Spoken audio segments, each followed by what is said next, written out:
जी नमस्कार, कैसे हैं आप लोग? उम्मीद करते हैं आप लोग अच्छे होंगे और अपने होने वाले एग्जाम्स का आप लोग तैयारी कर रहे हो। आप देख रहे हैं स्मार्ट ग्लोबल स्टडीज़, जिसमें आपको बिहार या भारत में होने वाले जितने एग्जाम्स होते हैं, सबकी तैयारी कराई जाती है। ठीक है? तो हमारे क्षेत्र में ठंडी कुछ ज़्यादा ही बढ़ गई है, जिसकी वजह से ये सब मेकअप करना पड़ा। ठीक है? तो चलिए आज की क्लास स्टार्ट करते हैं। आइए, अच्छा क्वेश्चन क्या कह रहा है समझिएगा। देखिए, कह रहा है कि ध्यान दर्रा भारत के डैश राज्य में स्थित है। समझिएगा, ये बात कर रहा है ध्यान दर्रे के बारे में। देखिए, जो ध्यान दर्रा है वो भारत के किस राज्य में स्थित है। तो अगर हम इसकी बात करें, तो इसकी वस्ती बात करें तो कहाँ है? अरुणाचल प्रदेश। कहाँ है? अरुणाचल प्रदेश। ठीक है, ये ध्यान दर्रे की बात कर रहा है। अगर हम कहें, देखिए कि नाथुला, और जेलेपला, नाथुला और जेलेपला, ये दोनों कहाँ है? तो ये दोनों है सिक्किम में। कहाँ है? सिक्किम में। अगर नाथुला और जेलेपला की बात करें तो ये कहाँ है? सिक्किम में है। ठीक है, अगर हम बात करें लेपुलेख, धर्मा, नीति और माना, अगर बात करें ये जो चारों दर्रे हैं, ये चारों दर्रे कहाँ हैं? तो ये है उत्तराखंड में। कहाँ है? उत्तराखंड में है। ये चारों दर्रे कहाँ हैं? उत्तराखंड में है। ठीक है, चलिए अगला क्वेश्चन देखते हैं हम लोग। अगला क्वेश्चन की अगर बात करें तो अगला कह रहा है कि पूर्वी द्वीप समूह की खोज किस पुर्तगाली नाविक ने की थी। समझिएगा, ये पूर्वी द्वीप यानी भारत के जो दक्षिण भारत का जो तटीय इलाका है, आखिर उसकी खोज किसने की थी? तो उसकी खोज की थी वास्को डिगामा। कौन कहते? Vasco da Gama. वास्को डिगामा पुर्तगाल से चले। ठीक है, पुर्तगाल से चले और ये दक्षिण अफ्रीका होते हुए, दक्षिण अफ्रीका अब्दुल मनित की सहायता से, किसकी? अब्दुल मनित की सहायता से, और ये भारत के तटीय क्षेत्र पहुंचे। ठीक है, भारत कहाँ पहुंचे? तटीय क्षेत्र। और ये जहाँ ये पहुंचे उसका नाम था मालाबार तट। कहाँ ये पहुंचे? भारत के मालाबार तट पे पहुंचे। मालाबार तट पर पहुंचे। मालाबार तट, केरल के मालाबार तट पर पहुंचे, जहाँ पे उनका वहाँ के जो राजा था जमोरिन, जमोरिन नामक राजा इनका स्वागत किया था। कौन? जमोरिन। जो वहाँ के जमोरिन नामक राजा था, जमोरिन नामक जो राजा था वहाँ का, उन्होंने वास्को डिगामा बहुत भरपूर स्वागत किया था। ठीक है, चलिए ऑप्शन नंबर बी। अगला क्वेश्चन देखते हैं। अगला क्वेश्चन कह रहा है कि ऑपरेशन फ्लड का संबंध किससे है? किसकी बात कर रहा है? Operation flood. इसका संबंध की अगर बात करें तो इसका ऑप्शन नंबर है दूध उत्पादन से। किससे? दूध उत्पादन से संबंध है। अगर हम बात करें कि आखिर ऑपरेशन फ्लड जो है ये क्या है, देखिए अगर हम बात करें श्वेत क्रांति, श्वेत क्रांति, ठीक है, इस श्वेत क्रांति का संबंध की बात करें, श्वेत क्रांति का संबंध किससे है? तो इसका संबंध की बात करें तो इसका संबंध है दूध उत्पादन से। किससे है? दूध उत्पादन से है। ठीक है, इसी को हम क्या बोलते हैं? Operation flood. अब समझिएगा, जो इस श्वेत क्रांति है, आखिर श्वेत क्रांति के जनक, अगर हम इसकी बात करें, इसके जनक की बात करें तो डॉक्टर डॉक्टर वर्गीज कुरियन। कौन थे? वर्गीज कुरियन। ठीक है, वर्गीज कुरियन। जो श्वेत क्रांति चली थी, जिसमें कब चली थी, इसकी अगर बात करें शुरू कब हुआ था, ये हुआ था 1970 में। कब? 1970। 1970 में डॉक्टर वर्गीज कुरियन ने श्वेत क्रांति चलाया था, जिससे भारत में दूध उत्पादन को बढ़ाया गया था। ठीक है, चलिए अगला क्वेश्चन देखते हैं। अगला क्वेश्चन कह रहा है कि भारत में स्थानीय शासन विषय है। इसकी बात करें, स्थानीय शासन। स्थानीय शासन का मतलब होता है पंचायत। ये आखिर जो पंचायत है ये किस विषय का है? संघ सूची का है, राज्य सूची का है, या फिर समवर्ती सूची का है, कि किस विषय का हिस्सा है? तो अगर हम पंचायत की बात करें तो ये है राज्य सूची का विषय है। किस सूची का? राज्य सूची का विषय है। ठीक, अब समझिएगा कि फिर सूचियां होती है क्या होती है। देखिए अगर बात करें हमारे संविधान की 7वीं अनुसूची,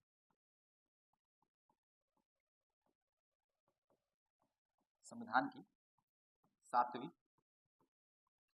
अनुसूची, इसमें इसका उल्लेख है, 7वीं अनुसूची का उल्लेख है। ठीक है, संविधान की 7वीं अनुसूची में इसका उल्लेख है।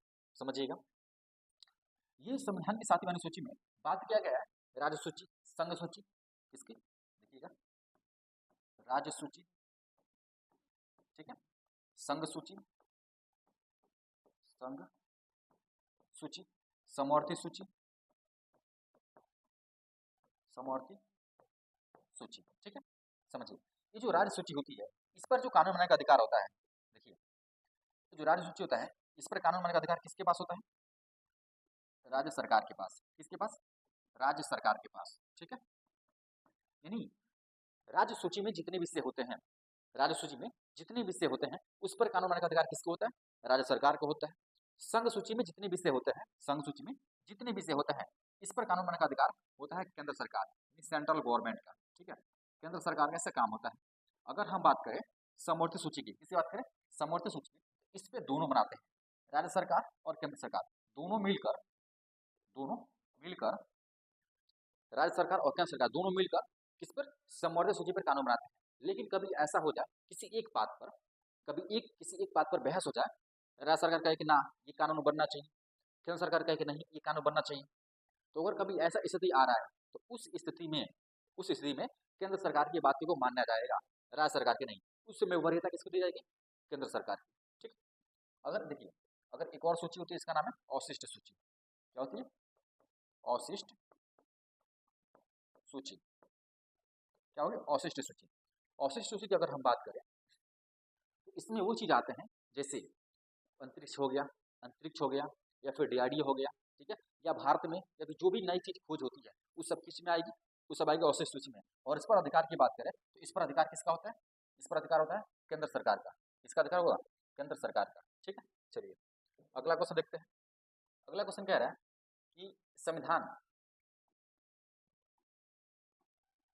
देखिएगा, कह रहा है कि संविधान के किस अनुच्छेद के अंतर्गत भारत में निर्वाचन आयोग का गठन किया गया है? समझिए किसकी बात कर रहा है? ये अनुच्छेद पूछ रहा है कि भारत किस अनुच्छेद में, संविधान के किस अनुच्छेद में निर्वाचन आयोग का उल्लेख किया गया है। तो इसका आंसर क्या हो जाएगा? Option number B. क्या होगा? Option number B. अगर हम बात करें निर्वाचन आयोग का अगर हम बात करें, समझिएगा, अगर हम बात करें निर्वाचन आयोग का, ठीक है, तो अगर निर्वाचन आयोग की बात करें इसका उल्लेख, अगर हम भाग पूछे तो भाग किसमें है? 15, ठीक। अगर आप सवाल कह रहा है कि निर्वाचन आयोग का उल्लेख किस भाग में है, तो भाग बोलेगा तो 15 होगा। आर्टिकल पूछेगा कि कहाँ से कहाँ तक, ठीक है। अगर ये पूछेगा अनुच्छेद अगर पूछेगा तो अनुच्छेद कहाँ कहाँ से होगा? तो 324 से लेकर 329 तक, ठीक है। 324 से लेकर 329 तक निर्वाचन आयोग का उल्लेख किया गया है, ठीक है। जो निर्वाचन आयोग है ये 3 सदस्यीय है। कितने सदस्य हैं? 3 सदस्य हैं, जिसमें से एक मुख्य सदस्य होता है जिसका नाम है, तो अगर इसकी निर्वाचन आयोग अगर अध्यक्ष की बात करें तो कौन है वर्तमान में? इसके वर्तमान में कौन है निर्वाचन आयोग? कौन है? तो ये है ज्ञानेश कुमार। कौन है? ज्ञानेश कुमार है। कौन है वर्तमान में? तो ज्ञानेश कुमार है और 2 अतिरिक्त और हैं, ठीक है। अब ऐसा नहीं है कि अगर ये मुख्य है तो सिर्फ इन्हीं का पावर होगा, नहीं, इनके अतिरिक्त जो 2 और हैं उनका सेम, तीनों का पावर सेम होता है, ठीक है। लेकिन अध्यक्ष कौन है? ज्ञानेश कुमार वर्तमान में ये है, ठीक है। चलिए अगला क्वेश्चन देखते हैं। अगला क्वेश्चन कह रहा है कि बंगाल की खाड़ी के सहारे तटीय मैदान का विभाग है। समझिएगा कि बंगाल की खाड़ी के सहारे बोल रहा है, ठीक है। तो चलिए हम समझते हैं पहले। देखिए अगर बात करें तो ये हमारा होगा दक्षिण भारत, ठीक है।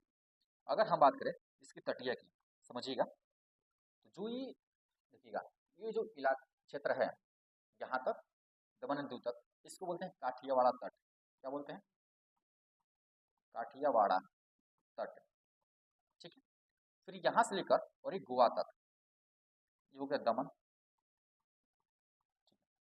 और ये कहाँ तक अगर बात करें, समझिएगा, अगर बात करें गोवा तक, ये है गोवा। अगर हम इस गोवा की तक बात करें, गोवा तक, इसका नाम है कोंकण तट। क्या नाम है?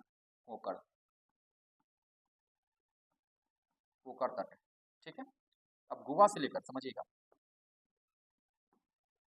गोवा से लेकर और ये न्यू मंगलुरु, ठीक है, गोवा से लेकर न्यू मंगलुरु तक इसको बोलते हैं कन्नड़ तट। क्या बोलते हैं? कन्नड़ तट, ठीक है। और यहाँ देखिएगा यहाँ से लेकर और ये कन्याकुमारी तक, इसको बोलते हैं मालाबार तट, मालाबार तट, ठीक है, समझिए। दमन तक कहाँ से हो जाएगा, गुजरात को, और दमन तक लेकर ये हो जाएगा काठियावाड़ तट, फिर दमन से गोवा तक हो जाएगा कोंकण तट, फिर गोवा से न्यू मंगलोर, ठीक है, ये है न्यू मंगलोर। न्यू मंगलोर तो क्या होगा, कन्नड़ तट, और न्यू मंगलोर से कन्याकुमारी तक मालाबार तट, ठीक है। अगर बात करें, समझिएगा, अगर यही से मालाबार तट से इसकी अगर बात करें, इसका नाम है, यहाँ से अगर बात करें, इसको बोलते हैं कोरोमंडल तट, क्या बोलते हैं, कोरोमंडल तट, ठीक है, देखिए कोरोमंडल तट, ठीक है। चलिए, अगर इसकी हम बात करें यहाँ से, देखिए, अगर हम यहाँ से ये बात करें तो इसको बोलते हैं उत्तरी सरकार, क्या बोलते हैं, उत्तरी सरकार तट,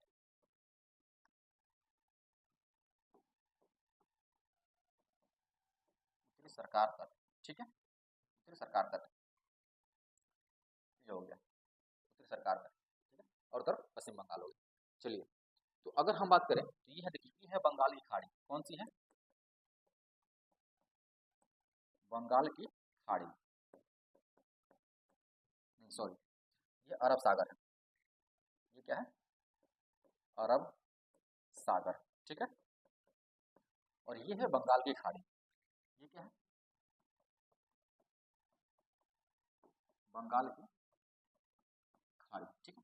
हमसे सवाल क्या पूछा था कि बंगाल की खाड़ी के सहारे, ये नहीं, जो बंगाल की खाड़ी के सहारे है, हमें इसके तट का नाम चाहिए। तो देखिए, अगर कोरोमंडल बात करें तो देखिए कोरोमंडल किसका है भाग, बंगाल की खाड़ी का है, ये हमारा ऑप्शन नंबर ए पहले ही मिल गया, ठीक है, ऑप्शन नंबर ए,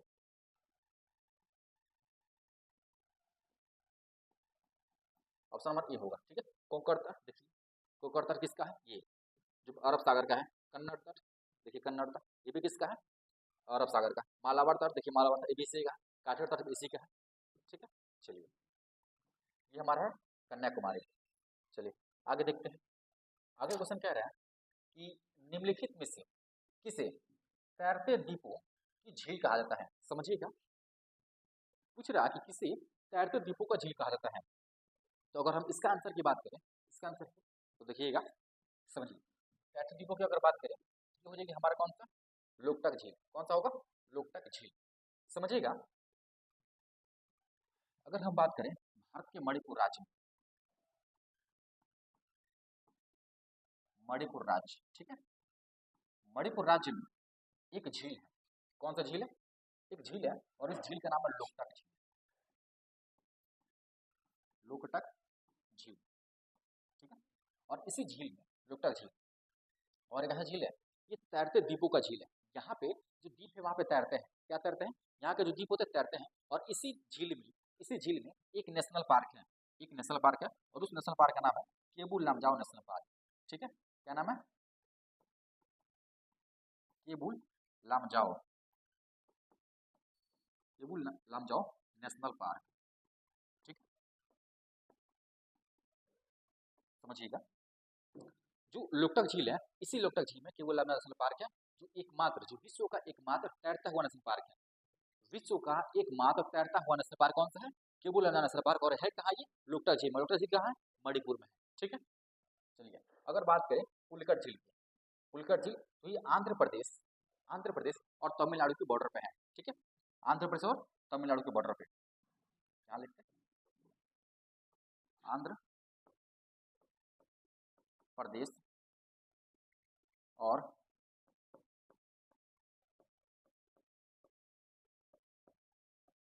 तमिलनाडु के बॉर्डर पे, ठीक है, बॉर्डर पर, ठीक है। चलिए, अगर बात करें हुसैन सागर झील, ये कहाँ है, ये हैदराबाद, हैदराबाद। अगर बात करें ढेबर झील, ये है राजस्थान में, कहाँ है, ये राजस्थान में है, ठीक है। चलिए, अगला क्वेश्चन देखते हैं, अगला क्वेश्चन कह रहा है कि राष्ट्रपति, क्या कह रहा है, देखिएगा, राष्ट्रपति पद के चुनाव के लिए जमानत राशि, समझिएगा, कि राष्ट्रपति की बात कर रहा है कि राष्ट्रपति का चुनाव लड़ने के लिए हमें जमानत राशि के तौर पर कितना रुपए जमा करना होता है। देखिए, अगर इसकी हम बात करें तो जमानत राशि के रूप में हमें 15,000 रुपये जमा करना होगा। ये 15,000 रुपये हम जो जमा करते हैं, या तो हम जमा करें संचित निधि के पास, संचित निधि में, या भारत सरकार के पास जमा करें, या फिर या फिर चुनाव आयोग के पास हम जमा करें। कितना रुपये? 15,000 रुपये जमा करते हैं। ठीक है, देखिए जो भी राष्ट्रपति का चुनाव लड़ते हैं उन्हें चुनाव लड़ने से पहले उन्हें जमात राशि जमा करनी पड़ती है और उस जमात राशि को 15,000 जमा करते हैं। कितना रुपये? 15,000। अब बात रही कि आखिर ये पैसा मिलता कब है। ठीक है, तो ये जब हम कुल वोट का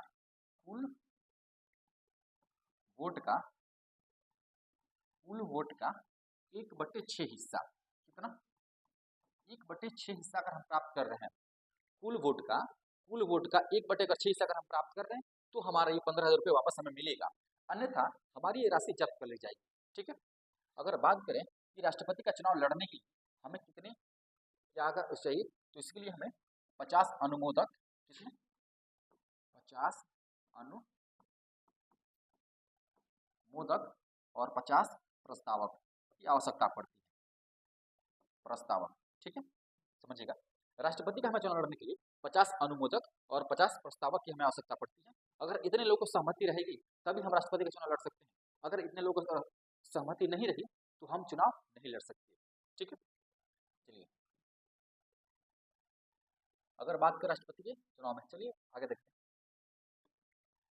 आगे क्वेश्चन कह रहा है कि राज्य विधान परिषद की न्यूनतम सदस्य संख्या, समझिएगा ये विधान परिषद की बात कर रहा है कि राज्य विधान परिषद की न्यूनतम संख्या कितनी हो सकती है।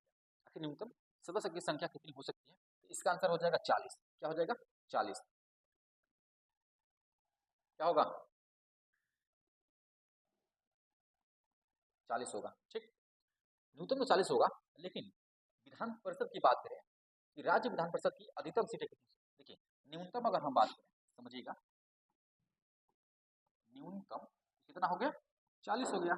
40 सदस्य से कम नहीं होना चाहिए। ठीक है, लेकिन अगर हम अधिकतम की बात करें कि अधिकतम कितना हो सकता है, अगर हम अधिकतम की बात करें तो ये हो जाएगा विधानसभा, यानी जिस राज्य में विधान परिषद गठन करना है उस राज्य में विधानसभा, ठीक है,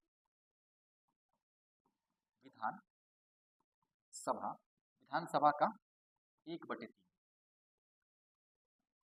1/3 कितना? 1/3। ठीक है, अगर उस राज्य की बात करें तो विधानसभा का 1/3 सदस्य अधिकतम हो सकते हैं। यानी अगर बात करें तो बिहार में कितने सदस्य हैं विधानसभा के? 243 है, और इसका 1/3 निकाल रहा है तो कितना हो जाएगा? 8 और 1 यानी 81 सदस्य। यानी बिहार में अधिकतम सीटें कितनी हो सकती है? 81। और वर्तमान में बिहार में कितने सीट हैं? 75 सीटें हैं। वर्तमान में कितने सीटें हैं? 75। यानी अभी भी हम 6 कैंडिडेट और चुन सकते हैं। कितने कैंडिडेट? 6 कैंडिडेट और हम रख सकते हैं बिहार विधान परिषद की। ठीक है, तो समझिए पहले कि बिहार जो विधान परिषद है, आखिर विधान परिषद कितने राज्यों में है? विधान परिषद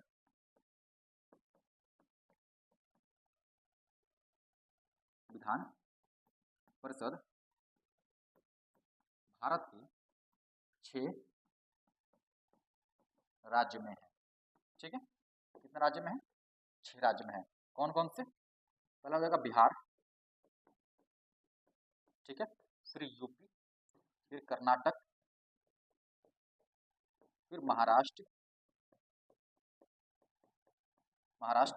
उसके बाद है आंध्र प्रदेश, और फिर है तेलंगाना। समझिएगा, अगर बात करें कि बिहार में विधान परिषद की सीटें कितनी हैं, तो यह है 75 यानी 75। ठीक है, अगर बात करें यूपी में तो इसमें 100 सीटें हैं। कर्नाटक की बात करें तो कर्नाटक में 75 सीटें हैं। महाराष्ट्र की बात करें तो इसमें 78 सीटें हैं। आंध्र प्रदेश की बात करें तो इसमें 58 यानी 58 सीटें, और तेलंगाना की बात करें इसमें 40 सीटें हैं। ये वो सीटें हैं बिहार में। देखिए बिहार में मात्र 6 राज्यों में विधान परिषद है। मात्र 6 राज्यों में क्या है? विधान परिषद है, और उन 6 राज्यों की लिस्ट है। बिहार में कितने हैं? 75, यूपी में 100, कर्नाटक में 75 और महाराष्ट्र में 78। ठीक है, ये बातें हैं। चलिए अगला क्वेश्चन देखते हैं। अगला क्वेश्चन की बात करें कि मुद्रा का, देखिएगा मुद्रा का प्राथमिक कार्य क्या है। समझिएगा, ये बात कर रहा है कि मुद्रा का प्राथमिक कार्य क्या है। अगर मुद्रा की बात करें तो मुद्रा का प्राथमिक कार्य, देखिए एक तो होता है विनिमय का माध्यम, ठीक है, और दूसरा होता है मूल्य का मापन। जो हमारी मुद्रा होती है, अब हम किसी से कोई वस्तु लेते हैं तो हम उससे कुछ ना कुछ देते हैं। ठीक है, जो हम कोई वस्तु लेंगे उससे कुछ ना कुछ देंगे, यानी हम पैसा उसे देंगे। ये तो विनिमय का माध्यम हो गया, और साथ ही साथ कि जो हम वस्तु ले रहे हैं आखिर वो कितने मूल्य की है। तो मूल्य का मापन और विनिमय मापन दोनों करता है। ठीक है, ये हमारा ए और बी दोनों होगा, यानी ऑप्शन नंबर सी हो जाएगा। ठीक है, ऑप्शन में क्या होगा, सी। चलिए अगला क्वेश्चन देखते हैं। अगला क्वेश्चन कह रहा है कि अरावली की सबसे ऊंची चोटी कौन सी है। ऑप्शन है K2 अनाईमुड़ी, ये अनाई है, अनाईमुड़ी, ठीक है, गुरु शिखर और अमरकंटक। इसका आंसर आप लोग कमेंट बॉक्स में दे दीजिएगा। ठीक, लेकिन उससे पहले आप थोड़ा समझिएगा कि आखिर अरावली के बारे में। अभी वर्तमान में अगर हम वर्तमान की बात करें तो इस समय प्रोटेस्ट चल रहा है राजस्थान में। ठीक है, राजस्थान में चल रहा है प्रोटेस्ट, समझिए कैसे। देखिए अगर हम बात करें, देखिए ये है अरावली, ठीक है, अरावली है। जो अरावली की बात करें तो ये लगभग देखिए ये गुजरात, राजस्थान, हरियाणा और दिल्ली तक फैला हुआ है। ठीक है, अगर हम अरावली के विस्तार की बात करें, अरावली के विस्तार तो इन राज्यों में और यूटी में फैला हुआ है। ठीक है, ये अरावली इस समय क्या हुआ है, इसका 80% समझिएगा। जो अरावली है, इस अरावली का 80% भाग किसके पास है, 80% भाग है राजस्थान में है, 80% भाग राजस्थान में है। अभी वर्तमान में एक न्यूज चल रहा है, इसमें राजस्थान के लोग जम के प्रोटेस्ट कर रहे हैं कि सुप्रीम कोर्ट कह रही है, देखिए सुप्रीम कोर्ट कह रही है, सुप्रीम कोर्ट जो 100 मीटर, समझिएगा, सुप्रीम कोर्ट कह रही है कि 100 मीटर से अधिक ऊंचा, जो 100 मीटर जो अधिक ऊंचा है उसे अरावली का हिस्सा माना जाएगा। जो 100 मीटर से जिसकी ऊंचाई अधिक है उसे अरावली का हिस्सा माना जाएगा, और जिसकी ऊंचाई 100 मीटर, जिसकी ऊंचाई 100 मीटर से क्या है, कम है, जिसकी ऊंचाई 100 मीटर से कम है वो अरावली का हिस्सा नहीं माना जाएगा। ये कौन सी बात है भाई, सुप्रीम कोर्ट एक ऐसा नियम है कि कह रहा है कि 100 मीटर से जिसकी ऊंचाई अधिक है वो अरावली का हिस्सा माना जाएगा, और जिस पर्वत की ऊंचाई 100 मीटर से कम है, 100 मीटर से कम है, वो अरावली का हिस्सा नहीं माना जाएगा। अगर हम बात करें इस अरावली का हिस्सा, देखिएगा इस अरावली का, इस अरावली के 90 से 92%, ठीक है, 90 से 92%, 90 से 92%, जो इसका 90 से 92% जो हिस्सा है वो 100 मीटर से कम है, क्या है, 100 मीटर से कम है। यानी सुप्रीम कोर्ट ये नियम निकाला कि आप जो 100 मीटर से अधिक है उससे आप अरावली का हिस्सा मान सकते हैं, और जो 100 मीटर से कम है आप उसको अरावली का हिस्सा नहीं मान सकते। फिर ऐसे क्या होगा कि जितने भी भारत में खनन होती है, माइनिंग होती है, ठीक है, वो वही कहेंगे कि जो चलो ठीक है 100 मीटर से ऊंचा है उसे अरावली का हिस्सा है, चलो हम उसे छोड़ रहे हैं, हम अरावली को नहीं काट रहे हैं, लेकिन हम उसे तोड़ रहे हैं जो अरावली का हिस्सा नहीं है। फिर ऐसे आने वाले समय में क्या होगा कि जितने खनन वाले, माइनिंग वाले होंगे वो सब अरावली के छोटे छोटे जो पर्वत है जिसकी ऊंचाई 100 मीटर से कम है उसको तोड़ेंगे। ठीक है, और जब तोड़ेंगे तो अरावली का लगभग 90 से 92% हिस्सा, कितना परसेंट, लगभग 90 से 92% हिस्सा समाप्त हो जाएगा। फिर बचेगा क्या, मात्र 8 से 10% हिस्सा, कितना, 8 से 10% हिस्सा बचेगा। फिर ये कैसे, अगर अरावली खत्म हो रही है तो अरावली से निकलने वाली नदियां, जिस दिन इस अरावली का विनाश होगा उस दिन भारत का विनाश हो सकता है। क्योंकि ये जो अरावली पर्वत है, इस अरावली पर्वत के उधर, अरावली पर्वत के उधर की अगर हम बात करें यानी पश्चिम की, ठीक है, अरावली पर्वत के पश्चिम में एक मरुस्थल है, इसका नाम है थार मरुस्थल, और भारत का सबसे बड़ा मरुस्थल है। ये अरावली का किया है, उस मरुस्थल को रोक कर रखा हुआ है, मरुस्थल को रोक कर रखा हुआ है। जिस दिन ये अरावली पर्वत समाप्त हुई, जिस दिन ये अरावली पर्वत समाप्त हुई उस दिन ये सारे मरुस्थल आगे बढ़ेंगे, और आगे बढ़ते बढ़ते उधर दिल्ली, हरियाणा या फिर उत्तर प्रदेश होते हुए बिहार होते पश्चिम बंगाल होते पूरा उत्तर भारत समाप्त कर देंगे, सारा का सारा उत्तर भारत समाप्त हो जाएगा। किसकी वजह से, सिर्फ इस अरावली को हटने की वजह से। और इसका लगे कितना नंबर हट सकता है, 90 से 92%। जिस दिन ये अरावली हटा उत्तर भारत पूरा मरुस्थल बन जाएगा। साथ ही साथ, अगर हम बात करें इस अरावली से नदियां भी निकलती हैं, जैसे कि अगर हम बात करें, देखिएगा, अगर बात करें यहाँ से लूनी नदी में निकलती है, बनास भी निकलती है और साबरमती निकलती है। अरावली से निकलने वाली जो नदियां हैं, लूनी हो गई, बनास हो गई, साबरमती हो गई, इन सारी जो नदियां हैं, इस नदियां कहाँ से निकलती है, अरावली से निकलती है। जब जब ये अरावली नहीं रहेगा तो इन सब का नदियों का उद्गम भी नहीं होगा, और जब ये नदियों का उद्गम भी नहीं होगा तो वहाँ के जो लोग हैं, जीव जंतु है, जो वहाँ का पर्यावरण है वो सब नष्ट हो जाएंगे। वहाँ के लोगों को पीने के लिए पानी नहीं मिलेगा। वहाँ से जो अरावली की जो पश्चिम दिशा में थार मरुस्थल है उसकी उधर से हवाएं आएंगी, गरम गरम रेगिस्तान थार, जिससे वहाँ पे क्या होगी, पूरी प्रदूषण। ठीक है, तो ये अरावली की कहानी है। अगर सरकार ये जो नियम निकाला है कि 100 मीटर से ऊँची है और अरावली की ईसा मानेंगे, नीची है तो हम ईसा नहीं मानेंगे, ये कौन सा नियम? ये कोई नियम थोड़ी होता है। आने वाले समय में सरकार कभी ये कह दे कि जिसके पास ईंटों का घर है, वो इंसान है, जिसके पास ईंटों का घर नहीं है, फिर वो इंसान नहीं है। फिर क्या करेंगे कुछ लोग? कीड़े-मकोड़े समझ कर मसल देंगे। ये कोई थोड़ी नियम होता है। फिर कह दें कि मतलब ऐसा हो गया, वैसा हो गया, ऐसा कौन सा नियम है? ये कोई सरकार के नियम नहीं है, ठीक है? तो आई होप इस बात में आप समझ गए। इसकी प्रोटेस्ट राजस्थान में बहुत जमकर हो रही है ताकि अरावली को बचाया जाए। अरावली को जब नष्ट होगा तो वहाँ के रहने वाले जीव जंतु, वहाँ के मनुष्य, ना पीने के लिए पानी होगा, ना वहाँ पे कोई खेती कर सकता है, ना वहाँ पे रहने के लिए जगह बचेगा, तो वो सब नष्ट हो जाएगा। और वो साथ ही साथ उत्तर भारत में समाप्त होने की कगार पर है। तो अरावली बचाना बहुत जरूरी है, ठीक है? आई होप आप लोग ये समझ गए होंगे। ये कोई नियम नहीं होता है, सरकार को ऐसा नियम नहीं लगाना चाहिए। और ये तो देखिए, सरकार ने विधेयक लाया भी और सुप्रीम कोर्ट पास भी कर दिया इस नियम को। सुप्रीम कोर्ट इस नियम को पास भी कर दिया। ये चल रहा है हमारे देश में।